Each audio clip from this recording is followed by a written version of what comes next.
اور پھر چوتھی دلیل کا میں کہا اور ہم نے تمہاری نیند کو تمہارے لیے راحت بنایا۔ اگر انسان رات کو یا دن میں اچھی طرح نہ سوئے تو دیکھے پھر انسان کی حالت کیا ہوتی ہے، تھکاوٹ کی وجہ سے وہ دن میں کام ہی نہیں کر سکے گا۔ وَجَعَلْنَا اللَّيْلَ لِبَاسًا، اور رات کو ہم نے پردے کی چیز بنایا کہ اس پہ کوئی بھلائی کرے کوئی برائی۔ تو کئی لوگ تہجد کے لیے ہوئے اٹھے ہوتے ہیں، اور کئی لوگ رات کو چوریاں کر رہے ہوتے ہیں، برائیاں کر رہے ہوتے ہیں۔ ٹھیک ہے، کسی نے حضرت عبداللہ بن عباس رضی اللہ تعالیٰ عنہ سے پوچھا کہ کیا نکاح دن میں بہتر ہے یا رات میں؟ آپ نے فرمایا رات میں، اس لیے کہ اللہ تعالیٰ نے رات کو بھی قرآن میں لباس کہا ہے۔ ٹھیک ہے، چھٹی دلیل کیا؟ اور دن کو تمہارے لیے روزی کے لیے بنایا کہ تم دن کے اجالے میں کام کرو، ٹھیک ہے، تجارت کرو، اپنے اہل خانہ کے لیے محنت کرو اور معاشی کاروبار میں مصروف رہو۔ پھر ساتویں دلیل پہ آتا ہے اور ہم ہی نے تمہارے اوپر 7 مضبوط آسمان بنائے جس میں کوئی سوراخ نہیں ہے اور وہ کوئی نہیں تمہارے اوپر گرتے، یہ اللہ کی شان ہے۔ اور 8ویں دلیل میں کہا اور ہم نے چمکتا ہوا چراغ یعنی سورج تمہارے لیے بنایا۔ اب دیکھیں 3 دن اگر سورج نہ نکلے تو کیا حالت ہو جاتی ہے ہماری، ہے نا؟ وہ اسکن کے لیے بھی ٹھیک نہیں ہے، میڈیکل پوائنٹ آف ویو سے، نہ انسانوں کے لیے، نہ جانوروں کے لیے، نہ پودوں کے لیے، کسی کے لیے بھی ٹھیک نہیں ہے۔ سن لائٹ جو ہے وہ بے حد ضروری ہے، تو الحمدللہ۔ اور 9ویں دلیل کیا چیز ہے؟ یعنی ابر سے پانی بکثرت برسایا، پھر اس پانی سے پاک صاف نفع بخش کھیتیاں اناج اگائے، انسانوں کے لیے ذائقے دار مختلف رنگوں کے میوے پھل سبزیاں اگائیں۔ سبحان اللہ۔ تو اللہ تعالیٰ نے یہ دنیا ایسی بے فائدہ نہیں بنائی، اس کو بڑی ترتیب سے آرگنائز طریقے سے اس میں چیزیں رکھی ہیں تاکہ انسانوں کے لیے فائدہ اور جانوروں کے لیے، پودوں کے لیے، اور سب چیزیں جو ہیں جیسے انسان کو زندہ رہنے کے لیے آکسیجن کی ضرورت ہے اور وہ اپنے اندر سے کاربن ڈائی آکسائڈ نکالتا ہے، اسی طرح سے پودوں کو اپنے زندہ رہنے کے لیے کاربن ڈائی آکسائڈ کی ضرورت ہوتی ہے اور وہ آکسیجن نکالتے ہیں۔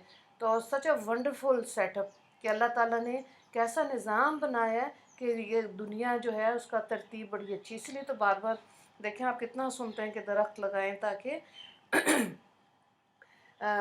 پیوریفیکیشن کے پوائنٹ آف ویو سے کہ تاکہ آکسیجن رہے۔ اچھا چلیں آگے دیکھیں،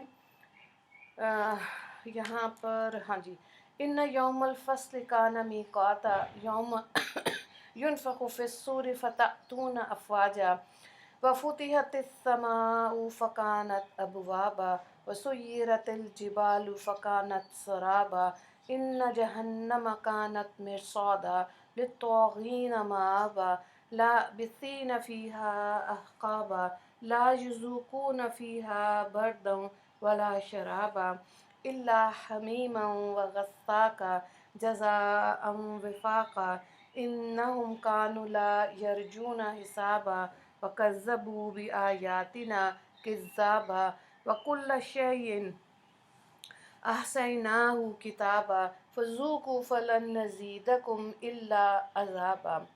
بے شک فیصلے کا دن ایک معین وقت ہے، یعنی جس دن سور پھونکا جائے گا، پھر تم لوگ گروہ در گروہ ہو کر آؤ گے اور آسمان کھل جائے گا، پھر اس میں دروازے ہی دروازے ہو جائیں گے اور پہاڑ ہٹا دیے جائیں گے، سو وہ ریت کی طرح ہو جائیں گے۔ بے شک جہنم ایک گھات کی جگہ ہے، سرکشوں کا ٹھکانہ، جس میں بے انتہا زمانوں میں رہیں گے۔ اس میں نہ وہ کسی ٹھنڈک کا مزہ چکھیں گے، نہ پینے کی چیز کا بجز گرم پانی اور پیپ کے، یہ پورا بدلہ ملے گا۔ وہ لوگ حساب کا اندیشہ نہ رکھتے تھے اور ہماری آیتوں کو خوب جھٹلاتے تھے، اور ہم نے ہر چیز کو لکھ کر ضبط کر لیا، سو مزہ چکھو کہ ہم تم کو سزا ہی بڑھاتے چلے جائیں گے۔ تو یہاں پہ نفخ صور کی بات آ رہی ہے، پہلے بھی ہم 28ویں 29ویں پارے میں دیکھ چکے کہ 2 سور پھونکے جائیں گے۔ سورہ اول جس میں قیامت برپا ہوگی اور کن پہ ہوگی؟ جو کفار ہوں گے۔ مسلمان جو ہیں وہ پہلے ہی دنیا میں ختم ہو جائیں گے، صرف کفار جب باقی رہ جائیں گے انہی پر قیامت آئے گی۔ اور نفخہ صور کی بات سورہ ثانی یعنی جب دوسرا سور پھونکا جائے گا تو قبریں پھٹنا شروع ہوں گی اور لوگ میدان حشر کی طرف جائیں گے۔ تو اسی کو دیکھتے یہاں آیت میں فرمایا گیا کہ نفقہ ثانیہ یعنی دوسری مرتبہ جب سور پھونکا جائے گا تو پھر تم لوگ گروہ گروہ ہو کر میدان حشر میں آؤ گے، یہی کثرت سے الگ الگ جماعتیں ٹولیاں بن کر جن کی تقسیم ان کے ممتاز عقائد اور اعمال پر ہوگی میدان حشر میں جمع ہوں گے۔ بس نیکیوں کی جدا جماعت ہوگی اور بروں کی جدا، پھر نیکیوں میں نمازیوں کی جدا ہوگی، صدقات خیرات دینے والوں کی جدا ہوگی، صابروں کی جدا، شاکروں کی جدا، رات پہ چھپ کر عبادت کرنے والوں کی الگ، آفتاب پرستوں کی جدا، بت پرستوں کی جدا، زنا کاروں کی جدا، ظالموں کی جدا، دغا باز جھوٹ بولنے والوں کی الگ۔ ہر ایک جماعت کا نشان ہوگا اور اس پر لکھا ہوگا یہ فلاں جماعت ہے۔ ہر ایک جماعت قیامت میں حاضر ہوگی۔ تو دیکھیں پھر اس میں جماعت کی بات ہے تو حدیث پاک میں ہے کہ آپ کسی نہ کسی جماعت کے ساتھ رہیں، کیونکہ جماعت پر اللہ کا ہاتھ ہے۔ تو قرآن پڑھنا اور پڑھانا یہ ایسی جماعت ہے کہ اس میں انسان کو رہنا چاہیے، یعنی کہ مرتے دم تک قرآن پاک کو سیکھنا اور اس کو اس امت میں آگے تک پہنچانا۔ جب یہ مشن ہے تو ظاہر ہے یہ جماعت سٹرونگ ہے اور یہ لوگ اللہ تعالیٰ کے پسندیدہ ہیں جو دین کو سیکھتے ہیں اور جو قرآن کو سیکھتے ہیں اور آگے پھیلاتے ہیں۔ پھر یہاں پہ حقب کا لفظ آ رہا ہے۔ حقب کی جمع میں ایک مدت مقرر ہے، اس کو تھوڑا سا دیکھ لیں، پہلے بھی یہ لفظ آیا تھا۔ اکثر حدیث میں حقب کی مقدار 80 برس کی ہے اور ہر برس 12 مہینے کا اور ہر مہینہ 30 دن کا اور ہر دن قیامت کا 1000 برس کا ہے۔ تو اسی حساب سے حقب کی مقدار 2 کروڑ 88 برس ہوئی۔ تو اب تھوڑا سا سوچنا چاہیے کہ زندگی تو امت محمدیہ میں ملتی ہے 50-60 سال، 100 سال یا اس سے زیادہ ہو گئی تو وہاں پہ تو ظاہر ہے انسان بیسکلی ڈپینڈنٹ ہونا شروع ہو جاتا ہے نا۔ 40 کے بعد تو انسان ڈپینڈنٹ ہونا شروع ہو جاتا ہے، اچھا لگتا ہے کوئی گلاس پانی کا پکڑا دے، کوئی بات مان لے۔ تو جب انسان کے اپنے اختیار میں زندگی ہے، یعنی کہ آپ کہہ لیں جوانی، نوجوانی، جوانی، اس میں انسان کے جسم میں طاقت ہے تو نیکیاں کرنے میں جلدی کرنا چاہیے، بھاگ بھاگ کے نیکیاں کرنی چاہیے۔ لیکن یہ ظاہر ہے اسی کی قسمت میں ہوگا جو دین کی سمجھ رکھتا ہے، جو آخرت کو زیادہ سوچتا ہے۔ اور جوانی کی باتیں اسی لیے اللہ کے نزدیک زیادہ معتبر ہے کہ انسان اس کے اندر غلطیاں زیادہ کر رہا ہوتا ہے اور اپنے نفس پہ قابو کرے گا، اللہ کا مقرب بن جائے گا۔ سبحان اللہ، یہ بڑی اعلیٰ بات ہے۔ یہاں پہ سورہ نبا کا رکوع نمبر 1 ہو گیا اور 3 سوالات ہیں۔ نبا سے کیا مراد ہے، شان نزول تحریر کریں۔ تیسرا سوال ہے سورہ ثانی کے بعد لوگ کس طرح حشر کے میدان میں داخل ہوں گے۔ دوسرے رکوع کو دیکھیں۔ ان للمتقین مفازا حدائق وعنابا وکواعب اترابا وکأسا دہاقا لا یسمعون فیہا لغوا ولا کذابا جزاء من ربک عطاء حسابا رب السماوات والارض وما بینہما الرحمن لا یملکون منہ خطابا یوم یقوم الروح والملائکۃ صفا لا یتکلمون الا ما اذن له الرحمن وقال صوابا ذلک الیوم الحق فمن شاء اتخذ الی ربہ مآبا انا انذرناکم عذابا قریبا یوم ینظر المرء ما قدمت یداہ ویقول الکافر یا لیتنی کنت ترابا۔ اللہ سے ڈرنے والوں کے لیے بے شک کامیابی ہے، یعنی باغ اور انگور اور ہم عمر عورتیں اور بھرے ہوئے جام شربت کے، وہاں نہ کوئی بیہودہ بات سنیں گے اور نہ جھوٹ بولیں گے۔ یہ مجھے آیت بڑی اچھی لگتی ہے، آیت نمبر 35، لا یسمعون فیہا لغوا ولا کذابا۔ آپ دنیا میں دیکھیں کہ جب انسان برائی سنتا ہے یا ارد گرد غلط خبریں سنتا ہے، دل میں کتنی بے چینی ہوتی ہے، گھبراہٹ ہوتی ہے، فکر ہوتی ہے، ٹھیک ہے۔ تو جنت ایسی جگہ جہاں کوئی ایسی خبر ہی نہیں ملے گی، سچ اے بیوٹیفل تھنگ۔ مجھے تو یہ بہت اچھا لگتا ہے کہ آپ وہاں پہ کسی کے نہ غیبت سنیں، اور نہ کریں. زیادہ تو سننے کی بات آئی ہے نا. جب آپ برائی سن ہی نہیں رہے تو انسان کے لیے کتنا پیسفل انوائرمنٹ ہوگا نا. بہرحال اس میں تو بہت بات کی جا سکتی ہے، لیکن وہ ایک میری ذاتی چیز تھی اس لیے شیئر کی ہے. یہ بدلہ ملے گا جو کہ کافی انعام ہوگا آپ کے رب کی طرف سے، جو مالک ہے آسمانوں کا اور زمین کا اور ان چیزوں کا، جو ان دونوں کے درمیان میں رحمان ہے.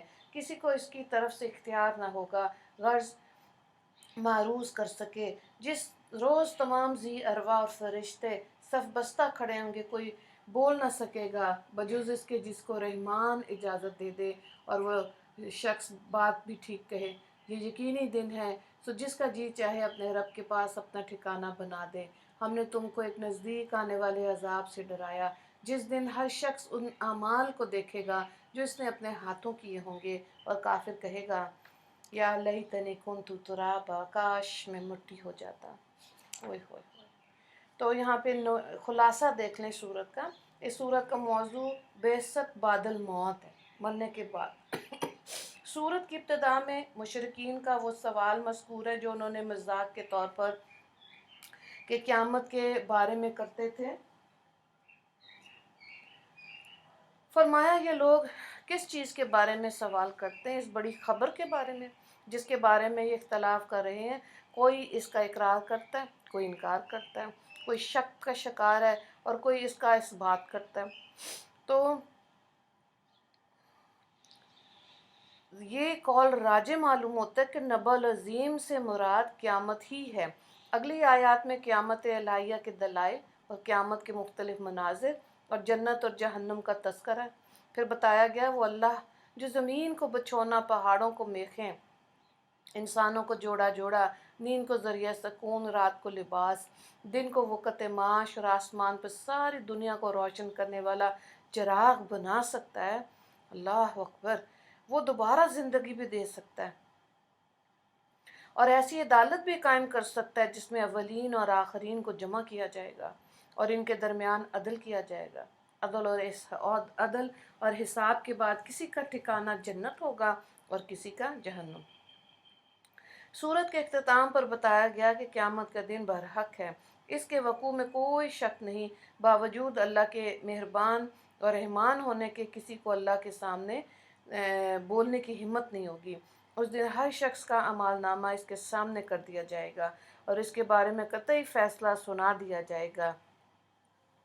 اس فیصلے کو سن کر کافر یہ تمنا کریں گے اے کاش میں مٹی ہوتا.